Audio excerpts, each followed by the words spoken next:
What do audiences want? We will never be great speakers until we know. I believe that this statement was written by a man who coaches country music singers on how to put on a great concert. And I want to share his statement. I felt it is an extremely important insight. He was talking about the need of those who do concerts to understand why people are in attendance. He said, "These people did not come to hear you sing. If that's all they want, they can listen to the radio, download your music, or buy CDs." Yeah, it must be a little bit older. Getting an echo. Getting an echo. Thank you, Greg, for addressing that technical issue. Just having a little bit of an extra feedback from your monitor. Yeah, well, is it okay now or not? It's okay. I'm going to do this. I was doing this to see you, and I don't need to see you. I believe the statement applies to us as well.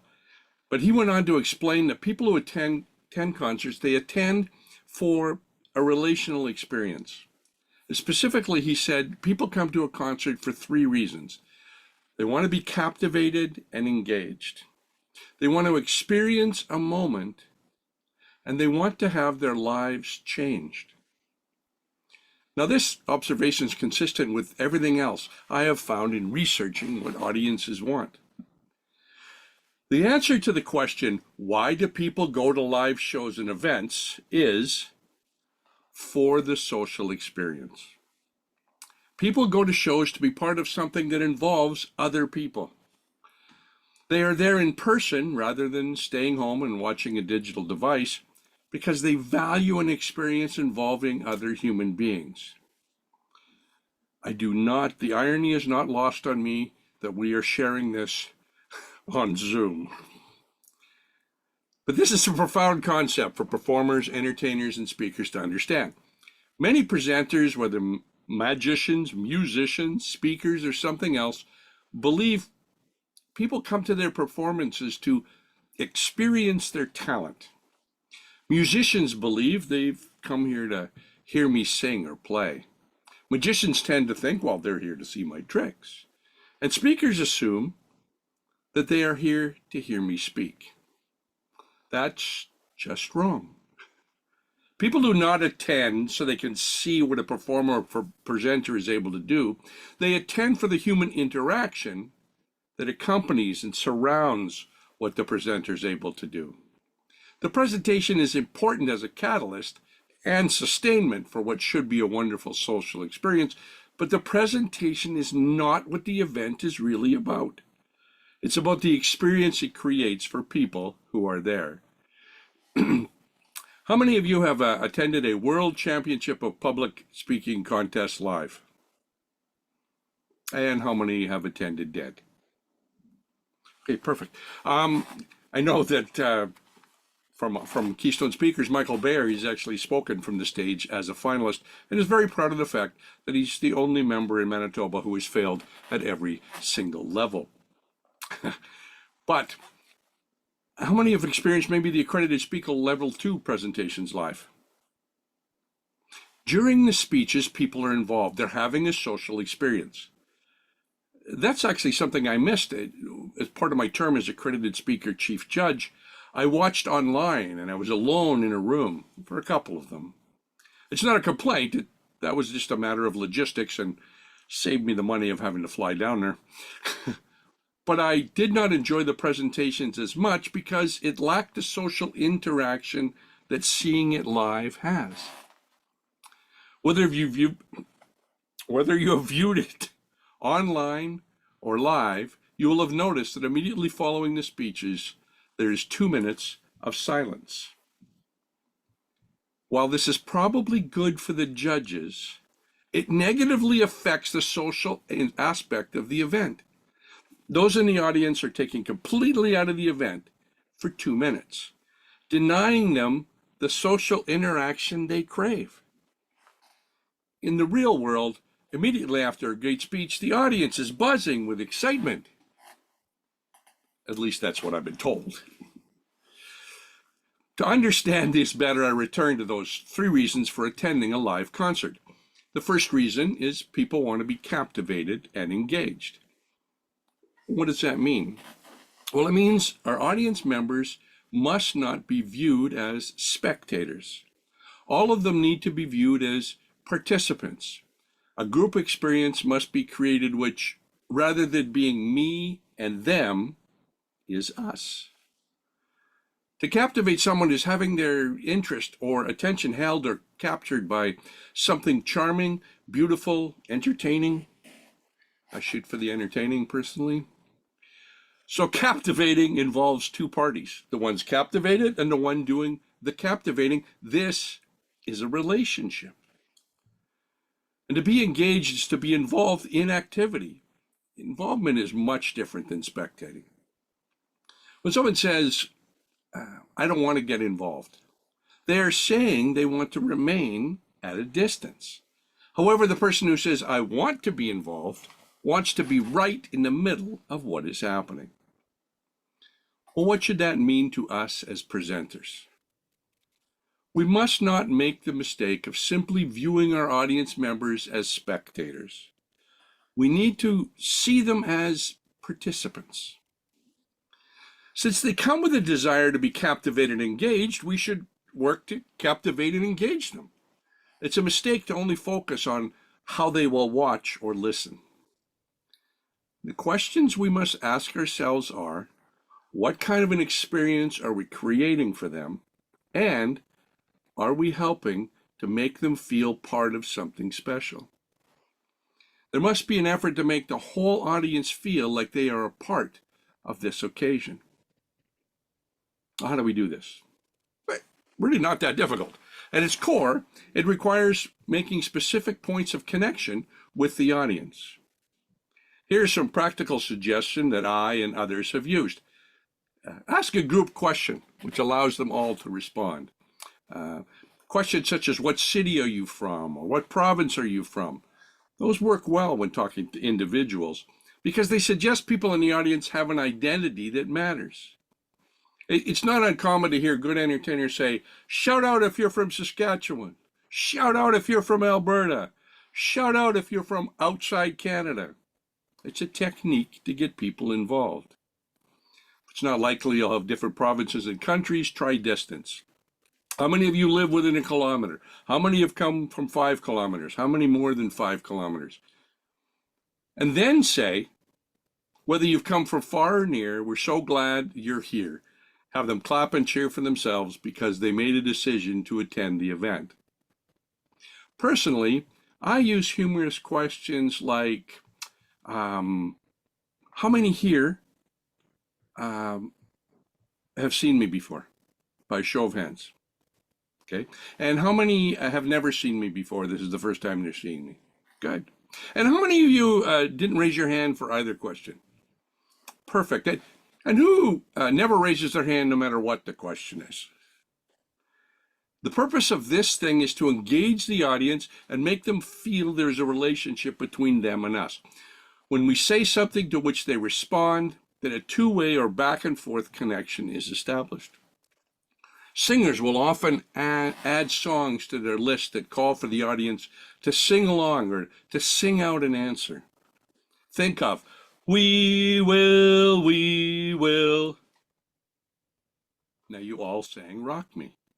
You were muted, but you sang it. This literally makes the audience part of the show. A speaker or comedy entertainer is not likely to have a sing-along, especially when you sing as well as I do. But we could do things that lead to a vocal response from the audience. As a family entertainer, I use a classic trick where the audience believes I'm hiding something from them, perhaps by turning something around. It is my way to get the entire audience making the music. Kids will definitely speak out.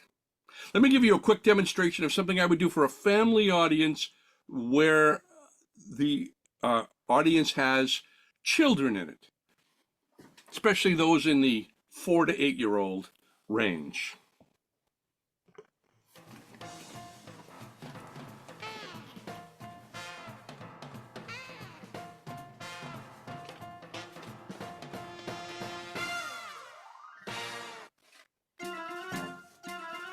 Today, we're going to make an elephant disappear. That's right, it's time to make an elephant disappear. Well, from our circus tent, we have, of course, an elephant. We have a ringmaster, and we have horses. These are all part of the magic. Now, if we want to, for example, keep the ringmaster, and of course we want to keep the ringmaster, and we want to have the elephants. Everybody loves the elephants as part of the show, and of course the horses. But if we place them inside the circus tent, wave our hands, then what happens is we open and we see that we have the dancing horses. We see that we have the ringmaster. And of course, the elephant has disappeared.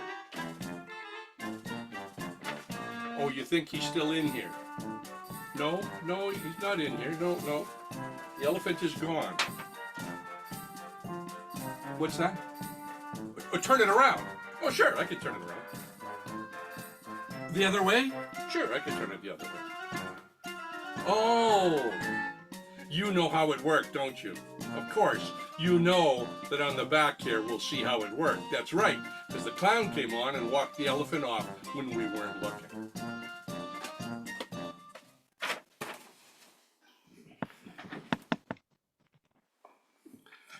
Now, am I suggesting that all speakers need to use magic tricks as a way to get their audience involved?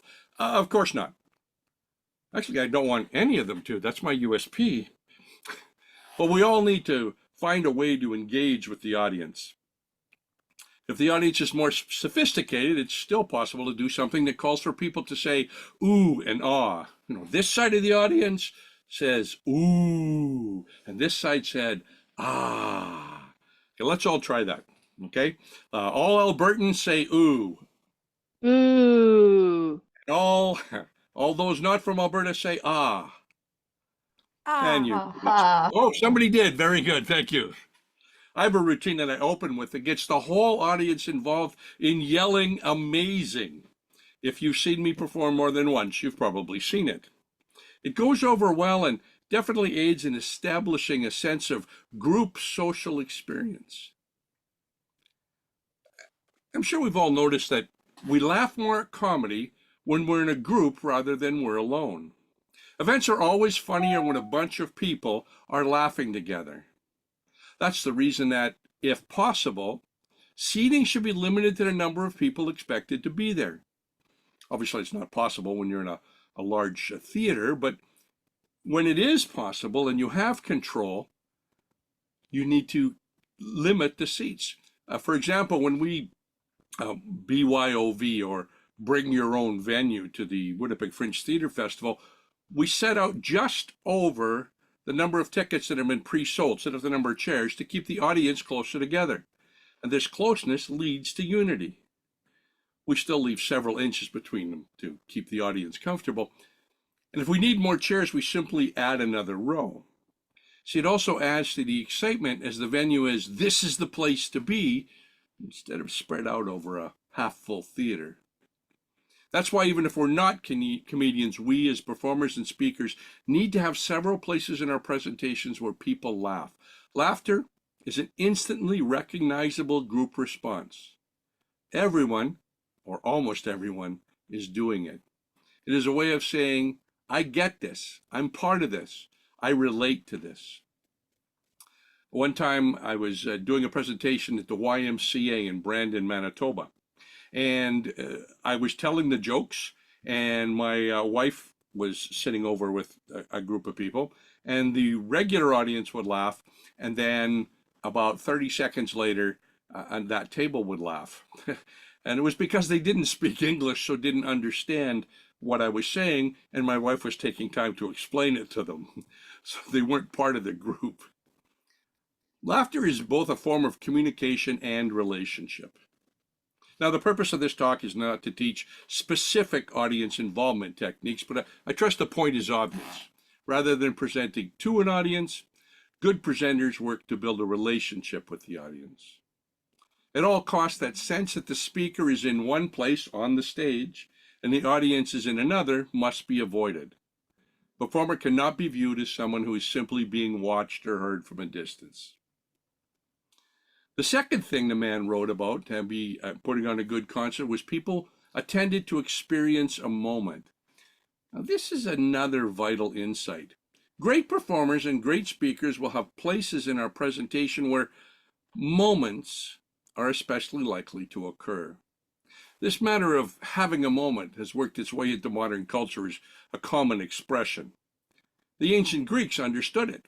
You see, they had two different notions of time. There was chronos, which was viewed as the actual measurement of time, and there was kairos, which was a significant time, a particular occasion when we feel alive. We should all understand this. There are moments in our lives that stand out. There are moments that we know we will look back on and remember. Many of the moments in my life have come while traveling with my wife. We were in Ottawa, Canada, and listening to Brian Dirksen, a worship leader, sing from a brand new album he was about to release. And the lyrics were, I won't sing it, "Lead us, Lord, into a life of fruitfulness. Prepare our hearts to risk again. As we trust, taking simple steps of obedience, we know that you will lead us, Lord." Una and I both were overcome with the idea that life was changing right here, right now for us. We knew that I was to sell my company and go into a performing and ministry. It's a moment neither of us will ever forget. People who go to concerts and shows hope to experience such a thing. They may not consciously identify this desire, but it's there. They want it to happen. I find it a lot with when children are speaking. For example, I remember my grandson, Ashton, and he was at the dentist when he was 11, and he's on the spectrum. So I was explaining that he had sensory processing disorder and things in his mouth might be a problem. He lifted himself up off one elbow and said, "I don't think of it as a disorder, Grandpa. I think of it as a superpower. I can hear things other people can't and smell things other people can't smell." You see, for me, that was a moment I will never forget. And in my show, as a child is able to make a table float in the air, the look on their face creates a moment for everyone else. Well, the question is, how do I make a moment occur? Well, you can't. It can't be orchestrated because then it will not be a moment, it'll be manipulation. But it is wise to analyze our speech structure with this question in mind. Where are the places in my presentation where people might gain a special insight about beauty and value in life? Where in my presentation does something happen which might especially touch a person's heart? Effort should be made to ensure a presentation provides opportunities for moments to occur. Then we can only hope that they will occur. We work hard to have beauty in our show, and that is when the moments will occur. Then time to move on to the man said about our audience attending live events is to have their lives change. People want to get out of the repetition of life. They may be in a job where it's like a hamster on a wheel and they want to do something. There are more than a few people out there who feel insignificant. And people go to concerts and presentations to find validation in the fact that they are not just human versions of a hamster running inside a circle within a cage. Going to the live event changes that routine. They must not be bored. It will be a sin to bore them because they're already bored by life. So how do we present in a way that can be life-changing? Now, here's an area where speakers have an advantage over other presenters because it's our main purpose to change other people's lives. Make sure we enjoy our audience and encourage reflection. Our presentation is not about how great we are, about how great we can make others feel. Our show is not about our abilities, but how our abilities convey emotion, meaning, and sense of life to others. In conclusion, our presentations are not about showcasing how great we are. They're about how we can make others feel great. Our ability to connect with, engage, and inspire our audience is what makes a speech truly impactful. By focusing on creating a relational experience, we can turn a simple talk into a life-changing event. Mr. Toastmaster.